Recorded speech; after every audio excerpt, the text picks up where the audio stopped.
Hello बच्चों, good evening. Welcome to our YouTube channel Goodwill GS and English ज्ञान गंगा।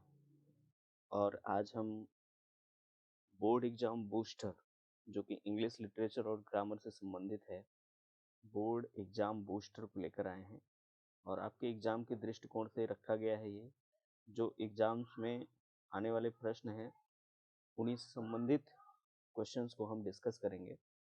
ठीक है, तो ये हमारा आज का पहला लेक्चर है और क्वेश्चन आंसर के माध्यम से हम इसको आपके समक्ष प्रस्तुत करने वाले हैं। ठीक है, बहुत महत्वपूर्ण सेशन है और ये बूस्टर का मतलब बूस्टर समझ रहे हो, लास्ट समय में आपके एग्जाम में काम आता है ये बूस्टर।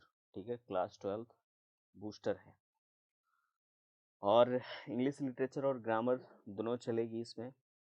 ठीक है, और आप यहाँ से जो है अगर ध्यान से पढ़ लेते हैं तो आपको निश्चित रूप से अच्छे मार्क्स मिल जाएंगे एग्जाम में, आप लिख पाएंगे उसको और अच्छे मार्क्स सिक्योर कर सकते हैं। तो चलिए शुरुआत करते हैं। हमारा पहला लेसन है द लास्ट लेसन।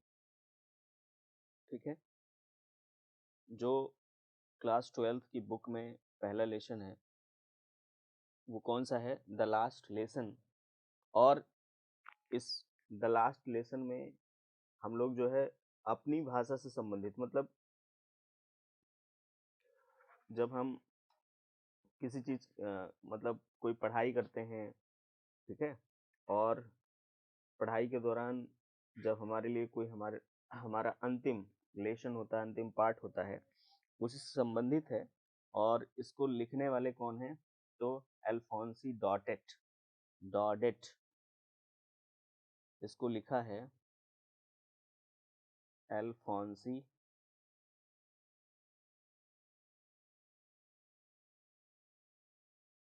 डॉडेट। ठीक है, अल्फोंसी डॉडेट ने इसको लिखा हुआ है और ये हमको बताते हैं कि हमारी भाषा हमारे लिए कितनी इम्पोर्टेंट होती है इस लेसन के माध्यम से। हालांकि हम क्वेश्चन आंसर के माध्यम से ही इसको समझने का प्रयास कर रहे हैं। ठीक है, तो इसमें जो पहला प्रश्न है, word was French French apprehensive of. अब यहाँ पे लिखा हुआ है एप्रीहेंसिव ऑफ। ठीक है, तो एप्रीहेंसिव का मतलब आप पहले समझ लो कि एप्रीहेंसिव का अर्थ क्या होता है।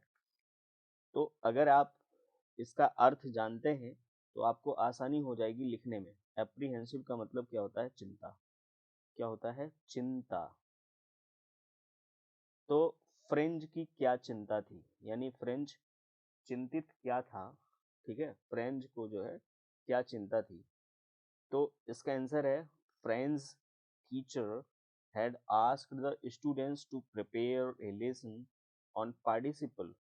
अब यहाँ पे देखो, आपको जो है एपोस्ट्रॉफी के साथ फ्रेंच लिखा हुआ है, यानी फ्रेंच के अध्यापक या फ्रेंच के टीचर ने, ठीक है, अपने छात्रों से, द स्टूडेंट्स यानी जिनको वो पढ़ाते थे, अपने छात्रों से से पार्टिसिपल के पाठ को तैयार करने के लिए कहा था। ठीक है, क्या कहा था? कि वो पार्टिसिपल से संबंधित तथ्यों को तैयार करके आएंगे। बट, ठीक है, बट लेकिन ही, अब यहाँ पे ही शब्द आया है किसके लिए? फ्रेंच के लिए। जो फ्रेंच है इसके लिए ही शब्द आया है, तो ही न्यू नथिंग अबाउट देम। लेकिन जो फ्रेंच था वह पार्टिसिपल के बारे में कुछ नहीं जानता था। ठीक है, पार्टिसिपल के बारे में कुछ नहीं जानता था। Moreover he was late for school. Moreover, इसके अलावा, आप इसको जो है मोर ओवर को और तो और कर सकते हैं। जैसे होता है ना कि और तो और, तो जो है अपने नेटिव लैंग्वेज में उसको समझ सकते हैं मोर ओवर को और तो और, यानी इसके अलावा। इसके अलावा he was late for school, वह स्कूल के लिए देर से पहुंचा, यानी स्कूल के लिए लेट हो गया, देरी हो गई उसे। ठीक है, देरी हो रही थी।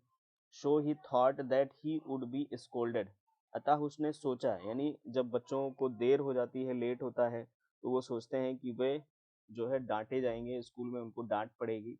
तो स्कोल्ड का मतलब क्या होता है? डांटना। ठीक है, इसका मतलब क्या, डांटना।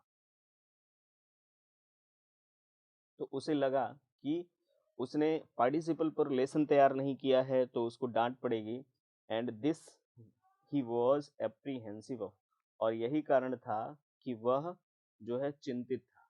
ठीक है, यही कारण था कि वह चिंतित था। आई होप आप लोगों को ये पॉइंट समझ में आ रहा है। एक बार फिर से देख लेते हैं कि French teacher had asked the students to prepare a lesson on participle. French के टीचर ने अपने छात्रों से पार्टिसिपल पर पाठ तैयार करने के लिए कहा, but he means French, he knew nothing about them, लेकिन फ्रेंच पार्टिसिपल्स के बारे में कुछ नहीं जानता था। मोर ओवर, इसके अलावा he was late for school, इसके अलावा वह जो है स्कूल के लिए देर हो रही थी उसे, यानी वह स्कूल में पहुंचने के लिए लेट कर रहा था। सो ही थॉट, अतः उसने सोचा he that he would be scolded, कि उसे डांट पड़ेगी। This he was apprehensive of, और यही कारण था कि वह चिंतित था। ठीक, I hope you have got the point. दूसरा क्वेश्चन है, how did the people in Alsace put off learning. Alsace में, ठीक है, एल्सेस के लोग, यानी जो एल्सेस में रहने वाले लोग थे, एल्सेस के लोग पढ़ाई को पीछे किस प्रकार टालते जाते थे। पुट ऑफ का मतलब होता है टाल मटोल करना या टालना। यहाँ पे पुट ऑफ लिखा हुआ है। पुट ऑफ का मतलब क्या होता है, टालना, टालना। और लर्निंग का मतलब होता है पढ़ाई या सीखना। ठीक है, तो how did the people in Alsace put off learning, कि एल्सेस के लोग किस प्रकार से पढ़ाई को लेकर सीरियस नहीं थे, वे पढ़ाई को लेकर टाल मटोल कर रहे थे।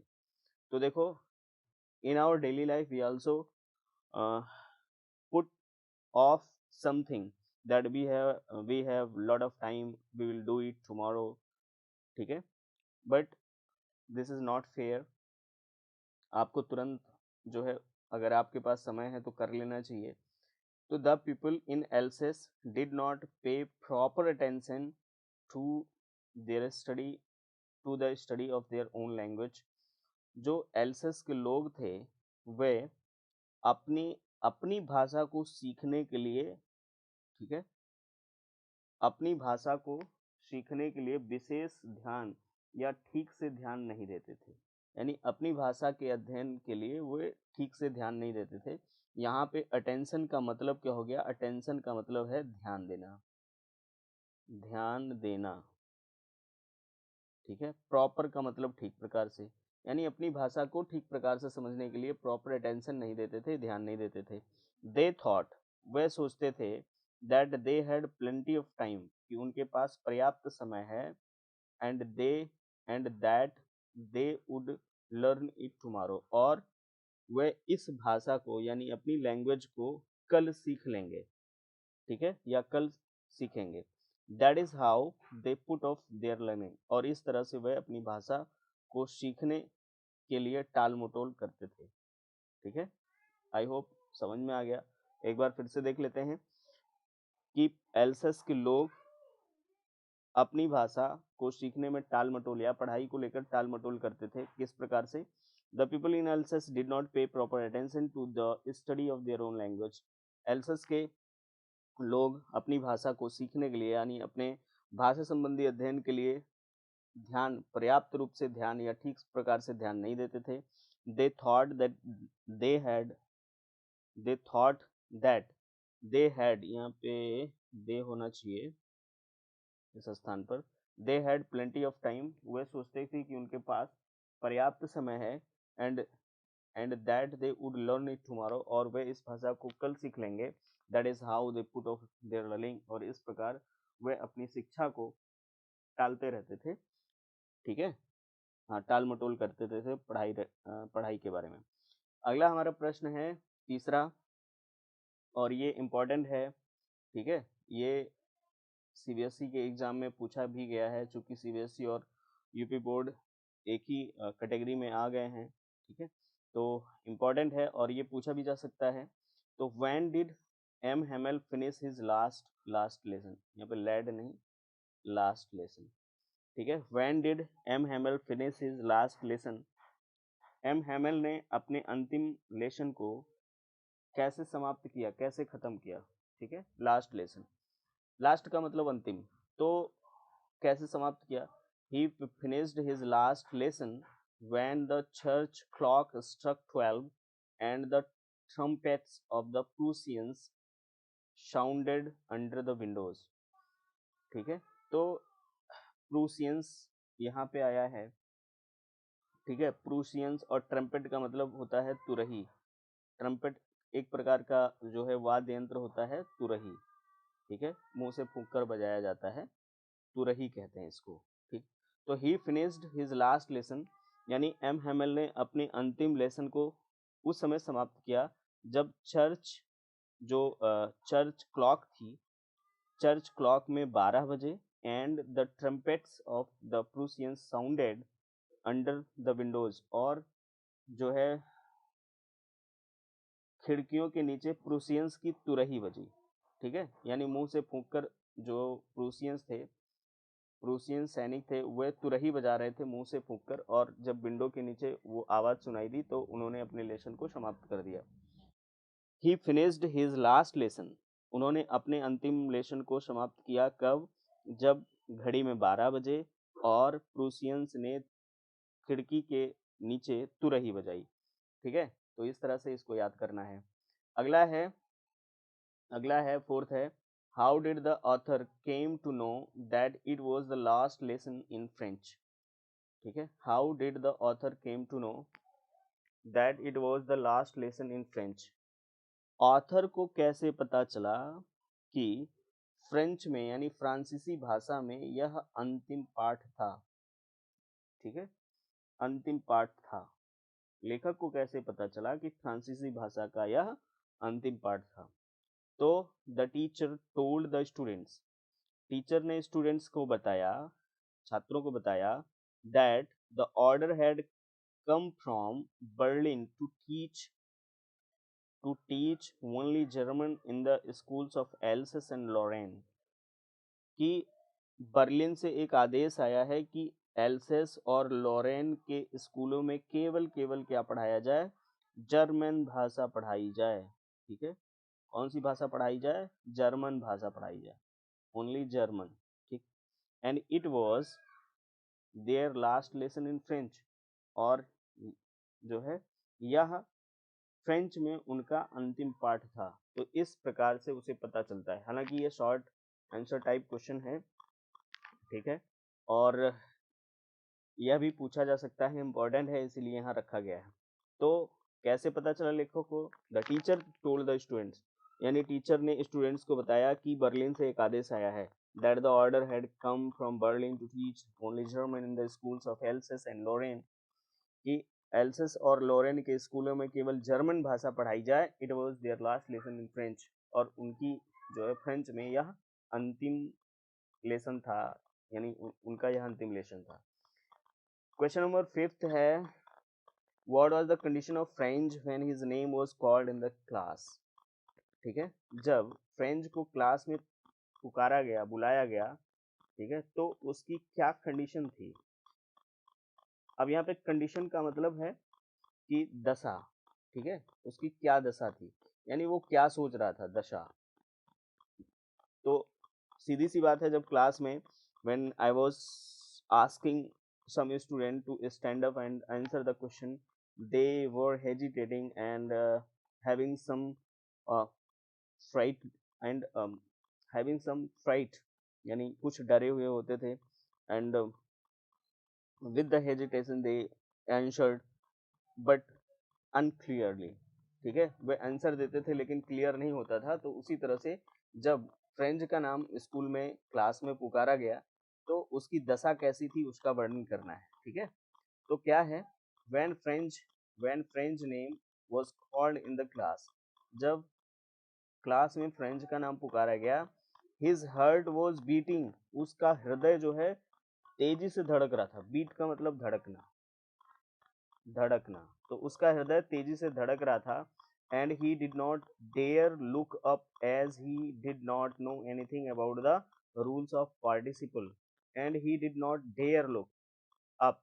लुक अप का मतलब ऊपर देखना।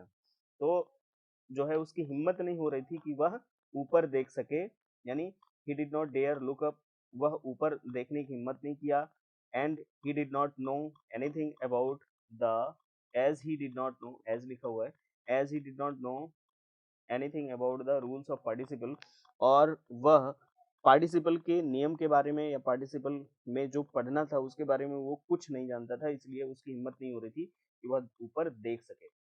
एकदम very simple Lallan top type का आंसर है, ये क्वेश्चन है एकदम वेरी, मतलब बहुत ही इजी है, इट इज सो इजी। ठीक है, अगर आप थोड़ा सा भी ध्यान देकर इसको पढ़ते हैं तो निश्चित रूप से आप क्लास में, आप एग्जाम में, बोर्ड के एग्जाम में लिख पाएंगे। चलिए आगे देखते हैं। क्वेश्चन नंबर 6 है इसमें, क्वेश्चन नंबर 6 है हु वॉज वॉचर, वॉचर कौन था। ठीक है, someone was watcher in the lesson last lesson, why did he call after French. ठीक है, वॉचर कौन था और उसने फ्रेंच को क्यों पुकारा, फ्रेंच का नाम क्यों लिया, फ्रेंच को क्यों पुकारा। ठीक है, तो क्या है, watcher was a, watcher was a black Smith. Black Smith का मतलब क्या होता है, ब्लैक स्मिथ का मतलब लुहार होता है या लोहार होता है, लुहार या लोहार कह सकते हैं, जो लोहे का काम करने वाला होता है, लोहे पीट कर हथियार बनाता है या कुछ बनाता है, उसको लोहार बोल रहे हैं। तो watcher was a black Smith, watcher एक लोहार था। He was reading the news at the bulletin, वह समाचार पट्टिका पर न्यूज पढ़ रहा था।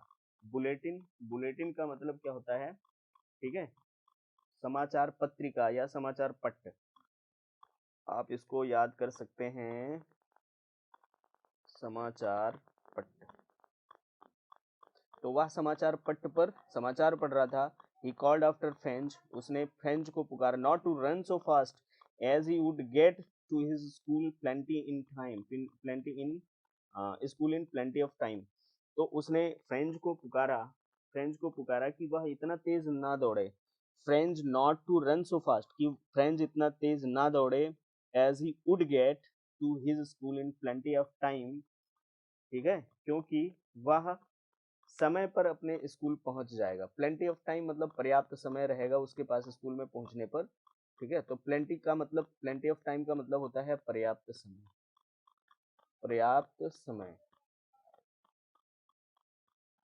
फिर अगला है, आई एम सॉरी, कुछ लोग हैं बाहर बैठकर बात कर रहे हैं तो उनकी आवाज़ जो है आप लोगों तक पहुंचेगी, ठीक है, पहुंच रही होगी, तो उसके लिए हम क्षमा चाहते हैं। ठीक है, पढ़ाई का महत्व इन लोगों को कम समझ में आता है।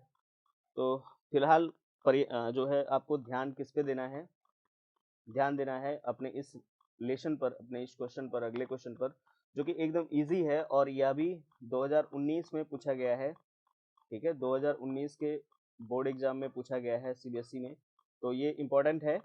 What did M Hamel say to the students at the time of dismissing the class, what did the M Hamel say to the students at the time of dismissing the class. Class को dismiss करते समय, यानी class को जो है बंद करते समय, डिसमिस का मतलब क्या होता है, ठीक है, डिसमिस का मतलब होता है समाप्त करना, बंद करना। तो क्लास को बंद करते समय एम हैमेल ने छात्रों से क्या कहा, एम हैमेल ने छात्रों से क्या कहा, ये बताना है, एम हैमेल ने छात्रों से क्या कहा। तो at the time of dismissing the class, class को ऑफ करते समय, क्लास को समाप्त करते समय, M Hamel did not say anything to the students, M Hamel छात्रों से कुछ कह नहीं सके, कुछ कह नहीं सके, कुछ कह नहीं सके, बिकॉज ही गॉट इमोशनल, क्योंकि वो इमोशनल हो गए थे। इमोशनल का मतलब भावुक होता है। ठीक है, तो M Hamel did not say anything to the students because he got emotional. M Hamel छात्रों से कुछ कह नहीं सके थे क्योंकि वे इमोशनल हो गए थे, भावुक हो गए थे। ही जस्ट लर्नड, सॉरी, लीन्ड लिखा हुआ है, ही जस्ट लीन्ड हिज हेड, उन्होंने केवल अपना सिर झुकाया हुआ था। यहाँ पे लीन्ड शब्द आया है, लीन्ड, और इसका मतलब होता है झुकाना, झुकाना या झुकना। ठीक है, तो he just leaned his head against the wall, उन्होंने दीवार के सहारे जो है दीवार पर अपना सर टिकाया हुआ था, झुकाया हुआ था, and without a word made a gesture with his hand, school is dismissed, you may go. यहाँ पे गेस्चर शब्द आया है, ठीक है। तो he just leaned his head against the wall, उन्होंने वॉल के सहारे, दीवार के सहारे अपने सिर को झुकाया हुआ था, and without a word made a gesture, ठीक है, और बिना कोई शब्द बोले उन्होंने, गेस्चर का मतलब होता है हाथ से इशारा करना, हाथ से इशारा करना, गेस्चर यानी हाथ से उस तरह का मतलब एक इशारा करना, भाव भंगिमाएं बनाना, ठीक है। तो हिज हैंड मतलब उन्होंने अपने हाथ से एक इशारा किया कि school is dismissed, you may go, school अब आज समाप्त होता है, मतलब समाप्त होता है, आप लोग जा सकते हैं, ठीक है। तो इस तरह से ये क्वेश्चन है, एकदम बहुत ही इंपॉर्टेंट क्वेश्चन है, it may be asked in your examination. Next question है, what a thunderclap these words were to me, which were the words that shocked and surprised French। लिखा हुआ है कि ये शब्द मेरे लिए बिजली की कड़क के समान थे। यहाँ पे थंडर क्लैप लिखा हुआ है, थंडर क्लैप का मतलब होता है बिजली की कड़क, ठीक है। This word means thunderclap, the word thunderclap means बिजली की कड़क, बिजली की कड़क, ठीक है।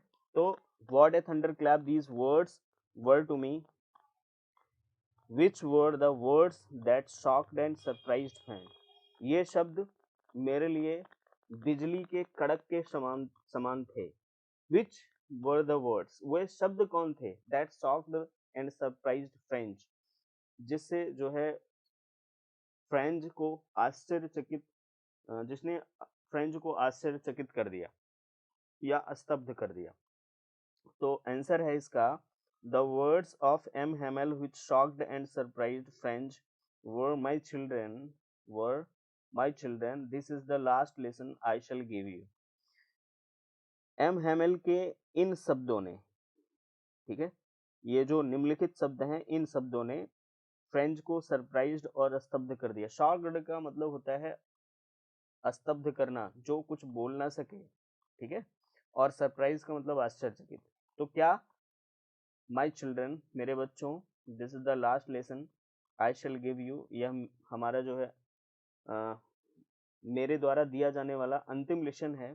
The order has come from Berlin, Berlin से आदेश आ चुका है, to teach only grammar German the school of Alsace and Lorraine, ठीक है।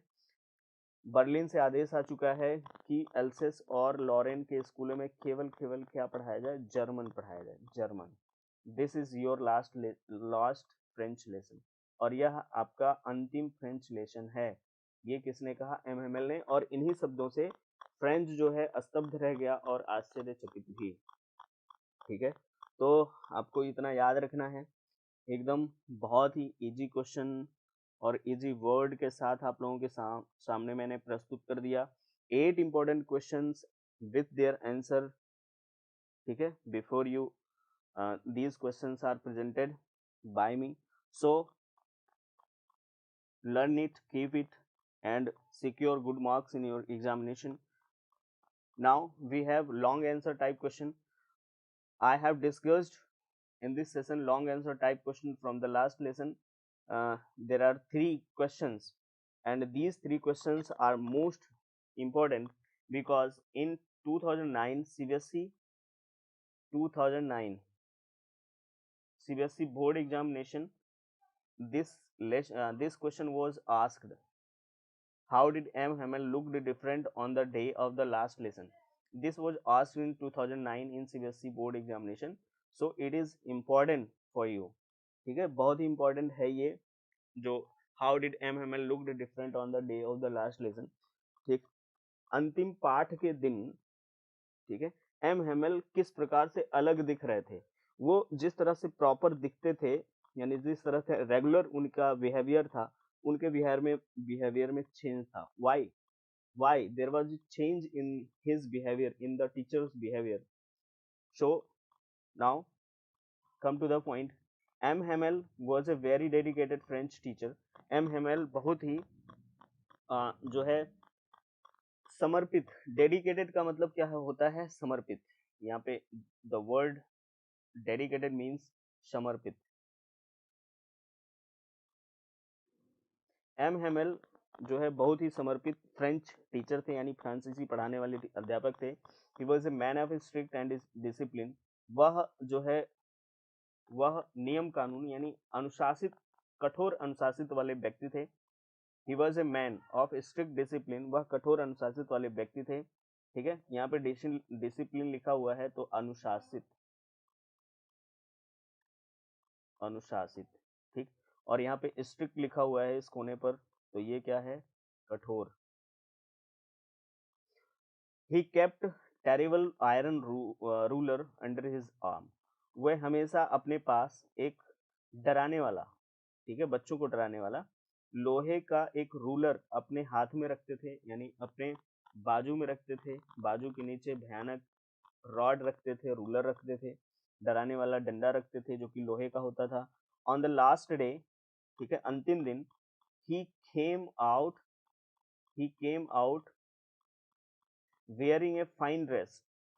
अंतिम दिन यानी जिस दिन लास्ट लेसन पढ़ाना था, वह एक जो है बहुत ही सुंदर कपड़ों में क्लास में आए। That sorry that he used to wear on special occasions. Occasions का मतलब अवसर, जिसे वे विशेष अवसरों पर पहना करते थे। On the last day on the last day he addressed everybody present in the class. अंतिम दिन वह क्लास में जितने उपस्थित लोग थे उन सबको एड्रेस्ड किया, यानी एड्रेस्ड किया का मतलब संबोधित किया। ठीक है, जितने लोग उस दिन कक्षा में बैठे हुए थे उन सभी लोगों को उन्होंने संबोधित किया और बोले, माय चिल्ड्रन, मेरे बच्चों, this is the last lesson of French. यह फ्रांसीसी भाषा का अंतिम या फ्रांसीसी भाषा का या फ्रेंच भाषा का अंतिम पाठ है। He was looking very sad. वह बहुत दुखी दिख रहे थे या वह बहुत दुखी थे। ठीक है, वह बहुत दुखी थे किस पर, at the order which came from Berlin. जो आदेश बर्लिन से आया हुआ था उस पर वे बहुत दुखी थे। The order imposed A ban on teaching French. Order फ्रांसीसी भाषा के पढ़ाने को, मतलब पढ़ाने के बैन को लेकर था, यानी फ्रांसीसी भाषा को अब स्कूल में ना पढ़ाया जाए ऐसा आदेश था। ठीक है, इम्पोज्ड का मतलब होता है आरोपित करना। ठीक, फिर ऑन द लास्ट डे, अंतिम दिन, अंतिम दिन, ही एक्सप्लेन्ड एवरीथिंग इन डिटेल। मतलब उसी दिन अंतिम दिन था, उन्होंने जो है प्रत्येक बात को डिटेल में, गहराई से, व्यापक तरीके से बताया, एक्सप्लेन किया। ठीक है, एक्सप्लेन किया विथ अटमोस्ट डेडिकेशन। ठीक है, विथ अटमोस्ट डेडिकेशन, बड़े ही समर्पित। अटमोस्ट का मतलब है एकदम समर्पित भाव से, अटमोस्ट। ठीक है, बड़े ही समर्पित भाव से उन्होंने सब कुछ, एक एक बातें उन्होंने बताई। It seemed as if he wanted to teach them everything in just one stroke. ऐसा लगता था, ऐसा प्रतीत होता था जैसे वो एक ही बार में सभी विद्यार्थियों को, यहाँ पे देम का मतलब क्या है, विद्यार्थी, सभी विद्यार्थियों को एक ही बार में सब कुछ बता देना चाहते हैं, सब कुछ सिखा देना चाहते हैं। He was very polite and emotional on this last day, on his last day। ठीक है, वह जो है उस दिन यानी उस अंतिम दिन बहुत ही विनम्र और भावुक थे। तो एक टीचर जो है भावुक हो जाता है जब उसे किसी कारणवश अपने पसंदीदा सब्जेक्ट को छोड़ना पड़ता है या ना पढ़ा पाए, तो बच्चों के सामने भावुक हो जाता है। And this was happened with me in the Pandey Inter College when I was leaving the school. I presented myself before the students and uh, told them something about the matter which was happened with me and between me and the principal of the college. So that was the emotional day for me, because I could not, I was unable to bear the allegation of the principal that. So I left the school. तो ये जो है पहला जो answer है, आप लोगों को शायद समझ में आ गया हो कि M Hamel was a very dedicated French teacher. M Hamel French भाषा के एक समर्पित अध्यापक थे। He was a man of strict discipline, वह कठोर अनुशासन वाले व्यक्ति थे। ठीक है। He kept a iron ruler under his arm, वह अपने बाजू के नीचे एक भयानक यानी एक लोहे का रॉड रखते थे, आयरन रूलर रखते थे, पैमाना रखते थे। On the last day he came out wearing a fine dress, अंतिम दिन उन्होंने एक विशेष पोशाक पहनी थी। That he use to wear on special occasions, जिसे वे विशेष अवसरों पर पहनते थे। ठीक है। On the last day he addressed everybody present in the class, उस दिन उन्होंने कक्षा में बैठे सभी लोगों को संबोधित किया और कहा, my children this is the last lesson of French, यह फ्रेंच भाषा का अंतिम पाठ है। प्यारे बच्चों यानी मेरे बच्चों, यह फ्रेंच भाषा का अंतिम पाठ है। He was looking very sad at the order which came from Berlin, Berlin से जो आदेश आया था उस पर वे बहुत दुखी थे। The order imposed A ban on teaching French. ठीक है। हाँ, उस आदेश ने फ्रेंच भाषा पढ़ाने पर स्कूलों में रोक लगा दी थी। On the last day he explained everything in detail, अंतिम दिन उन्होंने प्रत्येक बात को बहुत ही डिटेल में एक्सप्लेन किया। ऐसा लग रहा था कि वह जो है पूरा समर्पित भाव से एक्सप्लेन किया। एंड इट सीम्ड, ऐसा लग रहा था, as if he wanted to teach them everything in just one stroke, कि वह एक ही बार में सारी बातें बच्चों को सिखा देना चाहते थे। He was very polite and emotional on his last day, वो अंतिम दिन जो है बहुत ही पोलाइट, विनम्र और इमोशनल यानी भावुक थे। Now we have to move our next question number 2। what was more fascinating to French than rules of for participles? Participle के नियमों के अलावा फ्रेंच के लिए अधिक आकर्षक क्या था? तो the word means fascinating, it means आकर्षक। फैसिनेटिंग इट मीन्स आकर्षक। ठीक है। तो French was apprehensive of being scolded in his school as he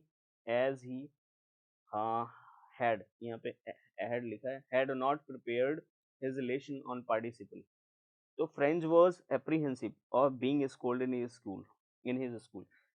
French अपने स्कूल में डांटे जाने को लेकर चिंतित था, क्योंकि उसने पार्टिसिपल पर जो याद करने के लिए कहा गया था उसको याद नहीं किया था। Also he was late for school, और उसके बाद जो है वह स्कूल के लिए देरी से भी पहुंचा। So he thought of running away and spending the day out of doors, अतः उसने दूसरी जगह कहीं जाकर और पूरा दिन बिताने का सोचा। The weather was warm and bright, दिन यानी मौसम गर्म था। ठीक है। मौसम जो है कैसा था? गर्म था और चमकीला था। The birds were chirping at the edge of the woods, चिड़िया या पक्षी ठीक है, पक्षी जंगल के किनारे चहचहा रहे थे, चर्पिंग कर रहे थे। Prussian soldiers were drilling in the open field at the back of the sawmill. ठीक है। शॉ मिल का मतलब होता है आरा मशीन। ठीक है। शॉ मिल का मतलब क्या होता है? आरा मशीन। शॉ मतलब आरा होता है, मिल आरा मशीन। तो प्रूसियन सोल्जर्स जो थे वह खुले मैदान में जहां पर आरा मशीन लगी हुई थी उसके पीछे ड्रिल कर रहे थे। ड्रिल का मतलब होता है अभ्यास करना। ठीक है। यहाँ पे ड्रिल का मतलब होता है कड़ा अभ्यास करना, सैन्य अभ्यास को ड्रिल भी बोलते हैं। So the weather and the sight of the drilling soldiers were more fascinating to him that the rules for participles. अतः जो है मौसम और जो सैनिकों का जो अभ्यास था, सैनिकों का जो सैन्य अभ्यास था, इन सब के दृश्य को देखकर फ्रेंच ज्यादा यानी पार्टिसिपल के रूल से ज्यादा जो है आकर्षक यानी आकर्षित हुआ था। ठीक है, तो फिर से एक बार समझ लेते हैं। French was apprehensive of being scolded in school as he had not prepared lesson his lesson on participle. एक फ्रेंच को स्कूल में फटकार पड़ने की आशंका थी, इसलिए वो चिंतित था क्योंकि उसने पार्टिसिपल पर अपना पाठ तैयार नहीं किया था। Also he was late for school, और इसके साथ साथ स्कूल के लिए भी उसे देरी हो गई थी। So he thought of running away, अतः उसने कहीं अन्य जगह भाग जाने के लिए सोचा। और and spending the day out of doors, और घर से बाहर दिन बिताने की सोची। ठीक है, मौसम यानी हाँ कहाँ गया, the weather was warm and bright, मौसम गर्म और चमकीला था।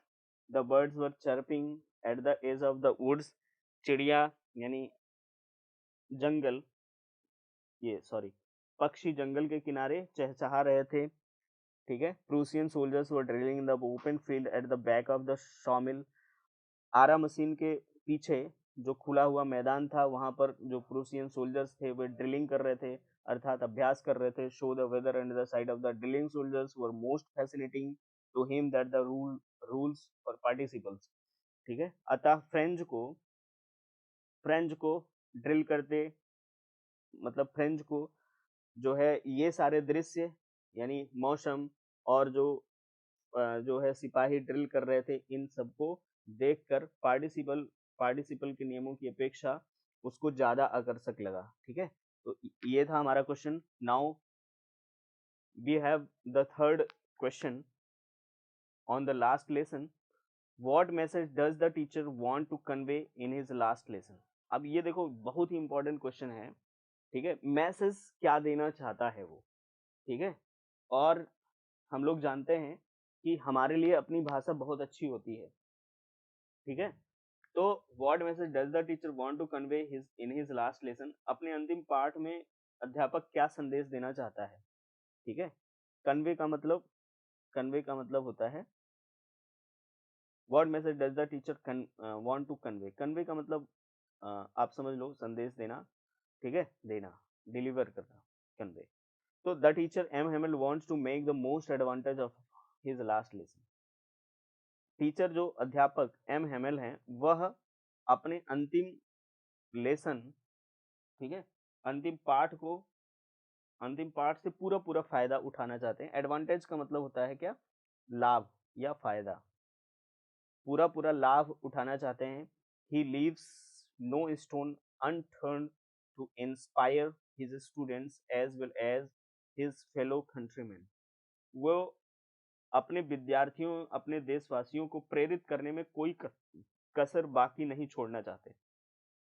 ठीक है, कोई कसर बाकी नहीं छोड़ना चाहते। यहाँ पे लिखा है he leaves no stone unturned.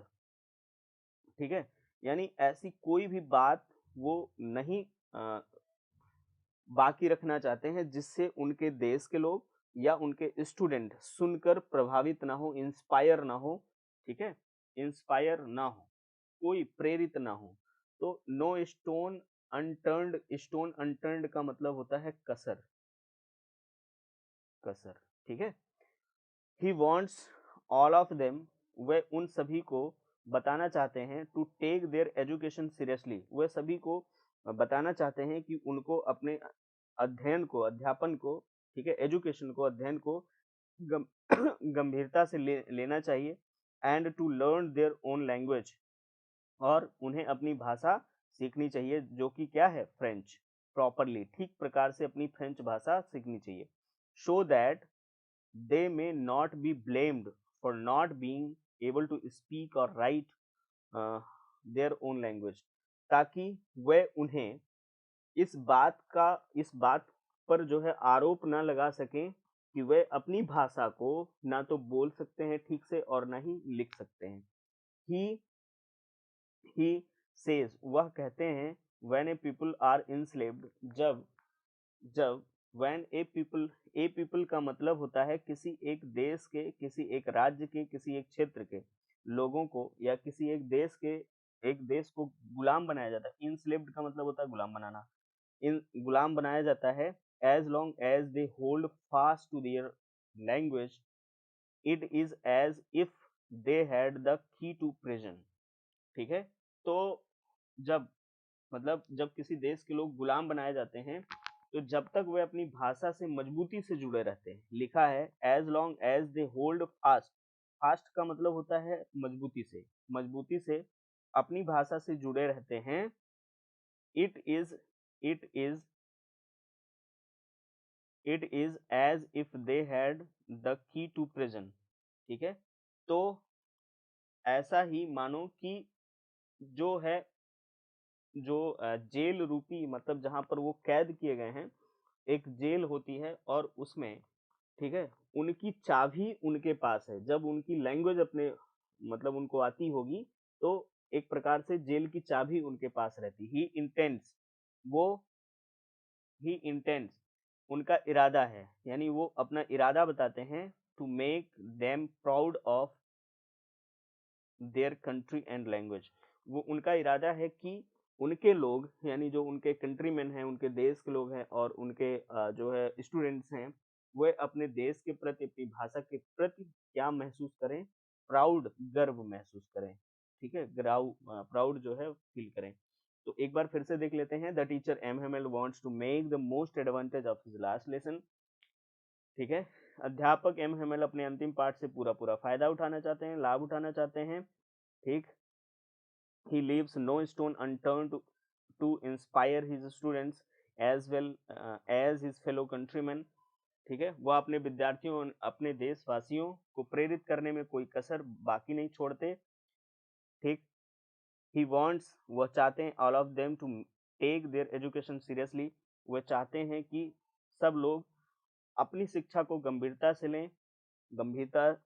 से लें and to learn their own language that is French properly.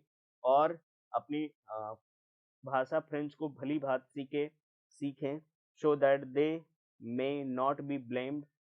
ठीक है, for not being able to speak और राइट देयर ओन लैंग्वेज, ताकि उन पर अपनी भाषा ना बोल पाने और ना लिख पाने का आरोप ना लगे। ही सेज, वह कहते हैं when a people are enslaved, जब किसी देश के लोग गुलाम बनाए जाते हैं या गुलाम होते हैं।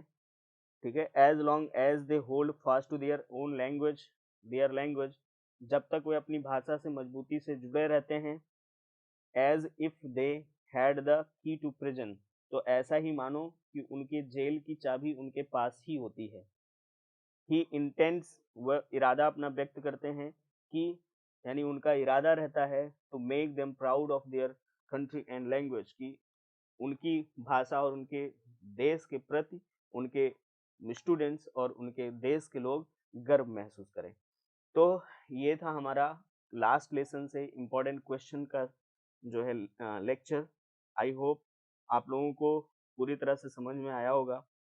ठीक है, इस पर भारतेंदु हरिश्चंद्र का एक जो है लेख भी है, एक कविता है कि निज भाषा उन्नति है, सब उन्नति को मूल, बिन निज भाषा ज्ञान के मिटत न हिय को शूल। ठीक है, तो अपनी भाषा ही सबसे अच्छी होती है, ठीक, जिसमें हम अपने भावनाओं को पूरी तरह से व्यक्त कर सकते हैं। ये लेसन हमको यही सिखा कर जाता है कि हमें किसी भी हाल में अपनी भाषा को, ठीक है, नहीं त्यागना चाहिए। तो आज की हमारी क्लास यहीं तक, मिलते हैं अपने अगले लेक्चर में, नेक्स्ट लेसन में। तब तक के लिए जय हिंद, जय भारत।